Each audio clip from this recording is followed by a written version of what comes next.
What's up, everybody? You're listening to Water Walkers radio show at WLJZ 107.1 FM. I'm here with Mike Teezy. Yes, sir. This is a Christian artist right here. He's got some fire music. We're just going to do a brief interview here and just kind of go over some of the things that Mike's got going on. Dope. Mike, thanks for coming, man. Man, thank y'all for having me, for real. Yeah, I met Mike up in Chicago. We had awesome fellowship, man. A lot of laughs, a lot of jokes. Yeah. So I definitely wanted to get him on the radio show. So, Mike, let's start with, where are you from originally? Originally from Charleston, West Virginia, but I live in Winston-Salem, North Carolina right now. Right. Yeah. Okay, and then so before you became a Christian artist, what was your walking life like? So I actually was my dream was to be a background dancer for Michael Jackson before he passed. So I just wanted to be a dancer. I always played the drums, so I was a musician. I was musically inclined a little bit, but so that was me beforehand. I wanted to be either a hooper, a dancer, or just a drummer. That's it. And then also before your walk with Christ, becoming a Christian, were you into a carnal lifestyle? Was you? So, being a dancer, I was always dancing to secular music, and I was just exposed to that stuff. And then in college, I was just I was that guy when it came to dancing. I was always in front of people, but I was really shy, which made no sense, right? But I had came home for a New Year's Eve service. They call it watch night service, and I just felt the word of God convict me, in a sense where I wanted to rededicate my life. And so that night I chose to do so. And when I got back to college, I was like, yo, we can still do this dance thing. Because I had a crew at the time. We was traveling, doing shows and stuff, just dancing. Right. And so I hit everybody up. I was like, yo, we can still do this dance thing, but let's do it for God. Let's do it for God. Everybody was like, yeah, we down. But nobody stuck through with it. Nobody really did it. So I was like, let me just do my own thing. And so I was still doing events and stuff, dancing. But then I was like, man, I can't really find nothing I could dance to I really liked. So in those moments is where I was like, let me try and play around with some things. So I would go on YouTube and find instrumentals of the latest song that was going crazy, and I would do remixes. So that's where I started, was just doing Christian remixes, put them on YouTube, because I figured there was somebody out there that might be going through the same thing that I'm going through, you know what I'm saying, in this situation. So that's where it started. And so I wasn't really out there, selling drugs or nothing like that. But yeah, you was just dancing for the wrong side. Exactly. Yeah. So what year was that? Whenever this was 2000 and I want to say maybe 10 or 11. Oh wow. Yeah. So you've been on the walk for was it 12 years? Yeah. Nice. But the thing is crazy. So I grew up in church. I was raised in a church in Charleston, West Virginia. Bishop Jakes is actually from there. So I grew up in his church with Sarah, Cora. We used to run around the church, get in trouble, all that stuff. But when I moved down here to North Carolina, my dad got transferred through here through his job at the time, and weren't even looking to open a church or anything like that. But this pastor was like, God is leading me to give you this church, and when I give it to you, to give it to you debt free. Wow. And in that moment, me and my sister was like, nah, I don't think that's God. We didn't want this to happen, because they always have these stereotypes when they talk about PKs, preachers' kids. Right. So we was like, nah, I don't think you need to do that.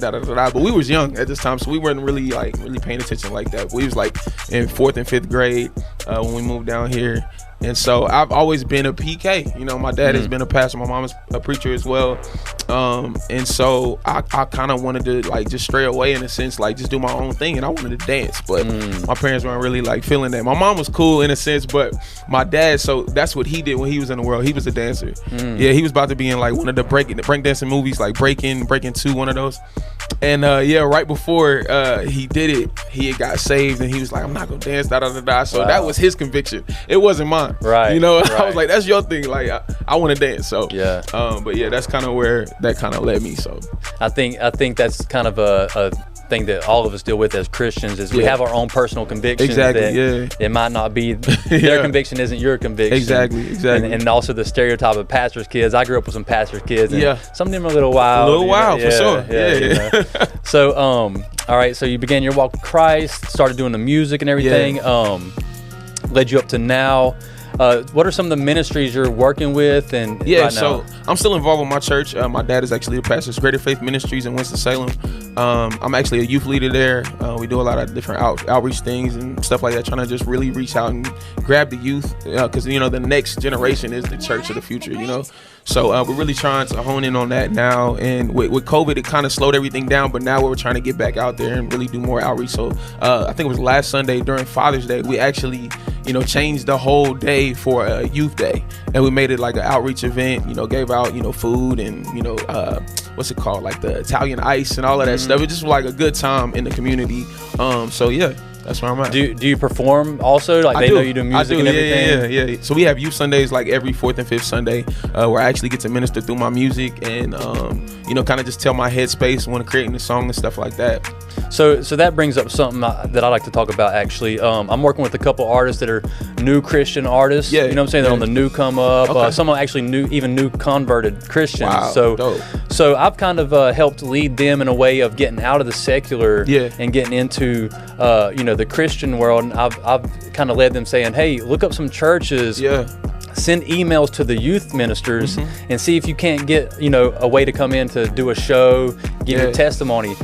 With your experience, do you see that like performing for the youth and giving your testimony, it really touches their lives and changes them? Yeah, because it lets them know that you are where they are. You know what I'm saying? You were where they are right now. You know what I'm saying? They might be going through something currently where you actually had experience in that department, and you can say something or say one thing and it really triggers something for them, or break a yoke off of them, or you know what I'm saying? Like really connect with them where they are. Right. So yeah, that's why I love doing that. So are there any ministries you'd like to work with that you keep up with?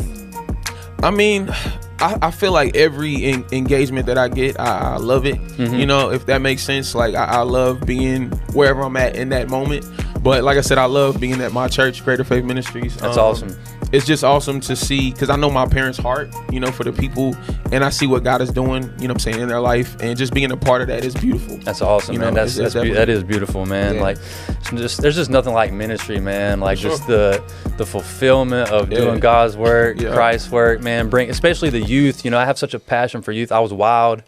I was into drugs, selling drugs, using drugs. And so God brought me out of that lifestyle through a miracle. Like God really changed my heart. Like, a miracle. And so I have a compassion for kids who are either experimenting with drugs or stuck in that lifestyle, knowing that it's fun for a while, but then it becomes like either you're a drug addict or you're not. That's what it kind of leads to. So I have a passion of wanting to do ministry to help the youth and realize, like, hey, it might be fun now, but this is what it leads to. So I love the youth. So who are some artists that you like to listen to? Dope, man. So I got a lot, and there are a lot of like my brothers. That's what I call them. And I got some sisters too, in this movement. So for right now, I would say like Caleb Gordon, the One Keon, Reese Lachey, Portia Love. It's so many artists that I'm really connected with, and it's kind of hard to just sum them all up in this one instance. But those are the people that I got in rotation right now. Oh, that's cool. Sure. I get in those blocks where like I'll pull up Spotify or something. I'm like, man, I don't even know who I want to listen to right now. You know what I'm saying? You get in those blocks, and sometimes I'll just, like, for instance, your profile. Be sure to check out Mike Teezy on all streaming platforms, by the way. Please do. Like I'll pull up like you or someone like Marcus or Seven and just go artists like, you know what I'm saying, and try to find new artists. Sometimes it's kind of hard to find, because a lot of times when you're listening on like Spotify, it'll lead you to similar artists and you get that similar sound. So sometimes it can be hard to find other artists. So it's interesting to hear who you're listening to, you know what I'm saying, so that other people can check those people out as well. So right now, what are some of the names of the maybe one or two singles that you're pushing? Man, so God has been blessing me with so many different songs. What I've been doing for the past 2 years, have been dropping a new single every first Friday of each month. So tonight, actually, I'm dropping a brand new single entitled Mobbin'. But on last month, I dropped Can I Get Her?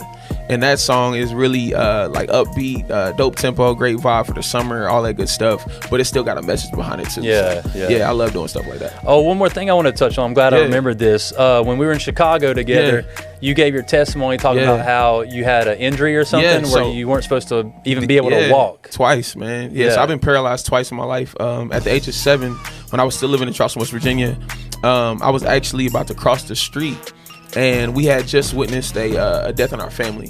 So this lady was coming by bringing food and stuff like that. So we was about to cross the street to help her get everything over. So I had bent down to tie my shoe, and a drunk driver was swerving. Ended up hitting me, running over my legs, and they were twisted the opposite way. And so I was using my elbows to get to the sidewalk, just trying to get out the street. And my parents come outside, and they're like, I don't know what to do. I don't know what to say. They had no words. So the lady that was coming to bring food actually called the ambulance for me. And they finally show up. They start asking my parents all these questions, like, what's his name? How old? They said, Jesus. We don't know nothing. Like, Jesus, get him to the hospital. Jesus, man. Like, that's it. So they finally got me in the back and then rushed me to the hospital. And it was 20 minutes that went by, and God just healed me just like that. 20 minutes. God How old were you at this time? I was like 7.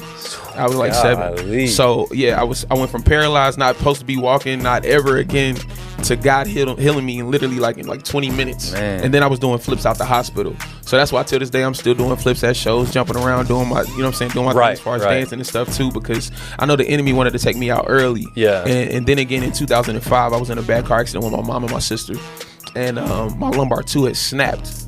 And so again, they told me I'll be paralyzed for the rest of my life. I'll never be able to walk again. Even with surgery, I may never be able to recover from this.